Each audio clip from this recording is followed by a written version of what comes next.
If I can do something to make something better, then I will. Hi and welcome. If you're new here, welcome. I hope we can earn your subscription today.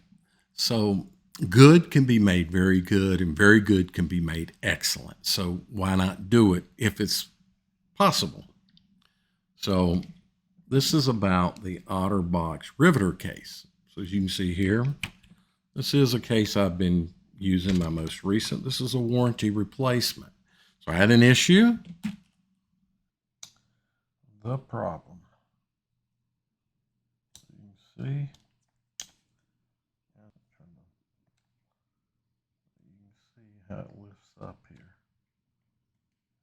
Actually, I lift it up like so.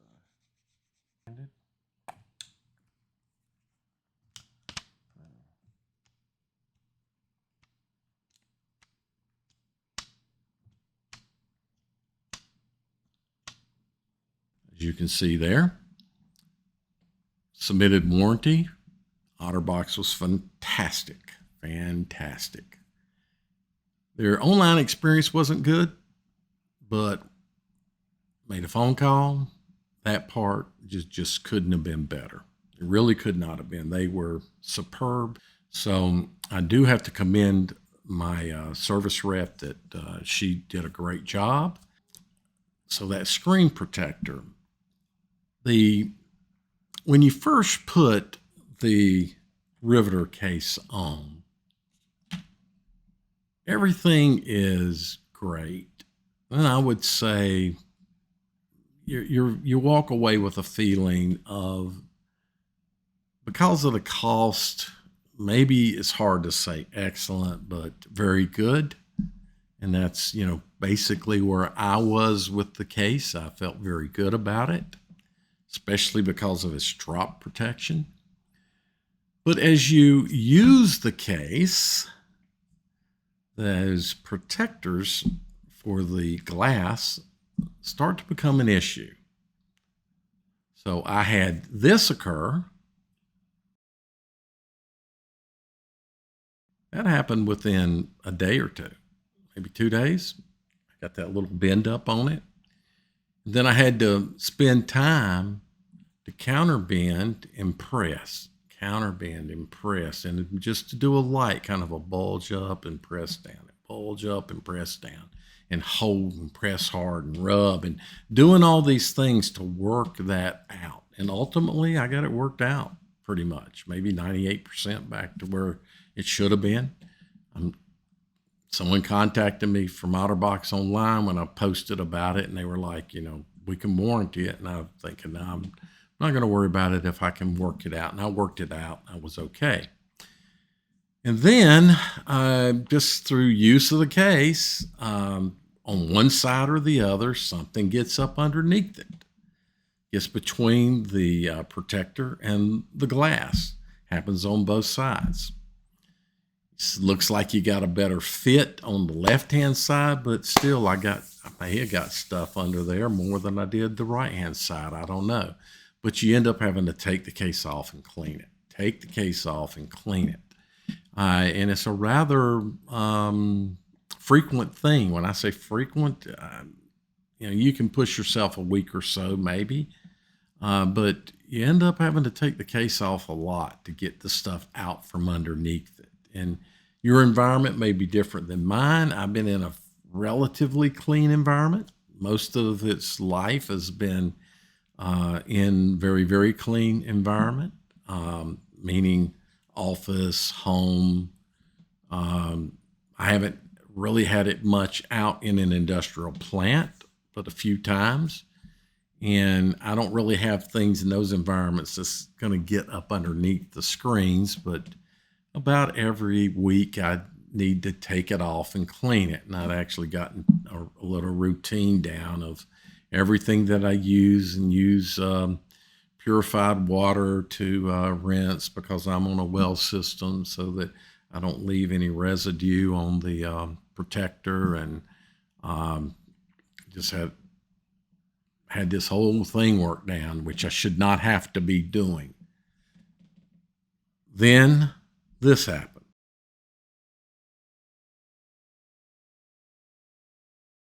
Now, that happened for a couple of reasons. Right there at the hinge is where I place my left hand thumb, kind of gets right in that area between the hinge and the USB. And it's kind of weak there. There's not a lot of rigidity there at all. Because of that, the cutout for the USB, it becomes a little more pliable or flexible. So a little bit of pressure, it'll move. And you do it over and over and over, that glue is working itself loose, and then it comes out like what you saw. Now, also, as you are but in book mode and then opening all the way around to single screen mode and then coming back to book mode, you're going to rub your thumb right across in that area. It's just going to be natural. And these motions and that pushing leads to what you saw. Both of the problems that I had were results of those motions. And there's just no way you're going to get around these motions. You can try to develop techniques. That's one of the things I do. If I encounter an issue and there's techniques that I can develop to get around them, then I'll do that. But in this case here, it's just too natural of a hand movement, and I could not come up with any techniques that I could train myself to do. Just couldn't do it. So this is going to happen. It's a bad experience. So I had the second issue, went through the wonderful warranty experience, and it was, got my replacement, cleaned everything up, threw the replacement on. Man, I'm happy again. Everything's like it should be. And then about a week goes by and I need to clean it. There's something under the screen already. Even though when I put everything on and I, developed a better technique of installing than I have for my installation video. And after that first installation, I'm looking, it's like, man, the protector's laying flat on there. It's going to be very good at keeping stuff from getting underneath, it looks like. Everything's great, but give it a little time of all the, the moving, hand moving across, etc. Gets a little up and then boom, something's underneath. Got to take it off and clean it up. So when I took it off, and I'm in my head, I'm like, yeah, this is just going to keep happening. I'm going to see what it's like to not have those on here. So I took the failed, we'll call it, riveter case, and I took these off. As you can see, there's some glue here.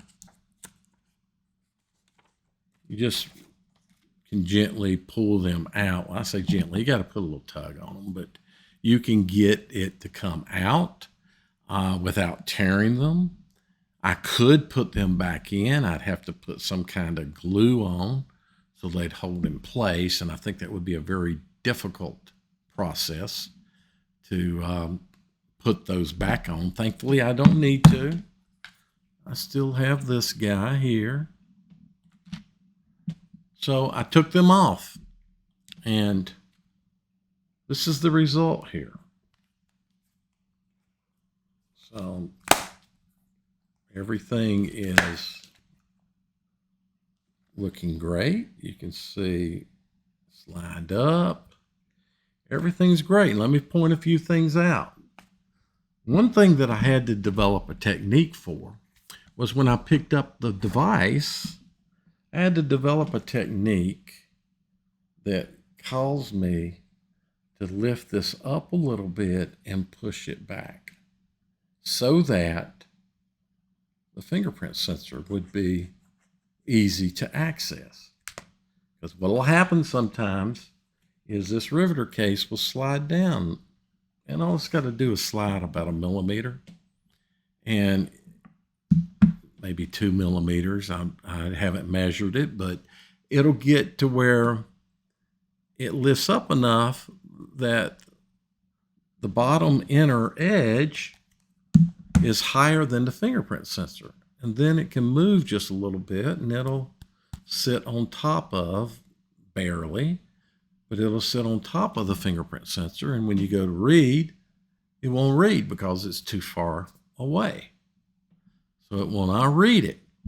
And I think this is why some people had problems reading their fingerprints initially. You got to make certain that the case is on properly. So I did develop a technique of picking up. It wasn't hard to do. And I can't say that it was 100%, but I can tell you it was enough that it never caused me an aggravation. There might have been a time or two, I'm sure, that I had to intentionally work with it and, line things up. But now with the frame taped in place, and that's what I did. I pulled off the screen protectors, cleaned it up. Then I put double-sided tape to tape both frames on to the device. And now it's in place. It's not moving. Now it can potentially a little bit because there's still not enough rigidity in through here. Sorry, I picked this back up. But I have not had a problem yet after 3 days of reading the fingerprint. So, and I noticed also that I have less of a problem here. And I don't see that, sometimes you can tell that it's moved up a little bit with the stock case and everything on it. But taped in place, everything stays in place. And, it's, as you can see, closes completely. It's completely, both sides are level. The rivets are protecting the corners. I think a excellent design. From an engineering point of view, I give them a 10 on this part. But this is crap. That's the only way I can put it. It is, for this device, this is garbage. And I hate to say that, but it is. It really detracts from the experience of the device because it's constantly an issue in some manner, be it that something gets up underneath it or your hands catch the edge and flip it up. It's a constant issue. It does not help with fingerprints. It's as big a fingerprint magnet as the glass is. Problem is that it's, in the end, it's harder to clean than it is the glass. Yeah, you can wipe it and wipe it and wipe it. And who knows if that wiping is causing some of this too. And that's causing that glue to work loose. So all these different movements and movement of that screen protector is causing this glue to become weaker and weaker and weaker, and boom, it's you get what I had. If you don't use the device a lot, maybe that's not a problem. So I unfortunately believe that the device was not used much with the Riveter on, not like we use it as a user. So the experience is now better. What OtterBox should do is supply this in 4 pieces. And they could supply 7, 8 if they wanted to. The main pieces would be the frame and the rivets, the riveting part. 2 frames, 2 rivets. Put the frames on. They already have the double-sided tape in place. The adhesive, however you want to do it, that would already be in place like a Microsoft bumper is. put on the right, put on the left, snap the riveting point in place, and we're done. So now we've got coverage. If you want to provide screen protectors, provide them as a stick-on screen protector like the Super Shields screen protector. You know, for the money that we're paying, you could do a very nice screen protector. You could potentially do something with, I don't know if you could, but I think you could do something with a tempered glass to put on, a real thin layer of tempered glass and put on there. Could even have the little round a little bit. Doesn't have to have a lot of round. But anyway, OtterBox, you can make this better. Please do. Hopefully you found this helpful. Thumbs up. Tell me what you thought, what you're doing. Share it. You know, put this place, I don't know everywhere where Surface Duo users are, but feel free to share this so that others can see it and understand what they can do. Subscribe. And finally, as always, thanks for watching.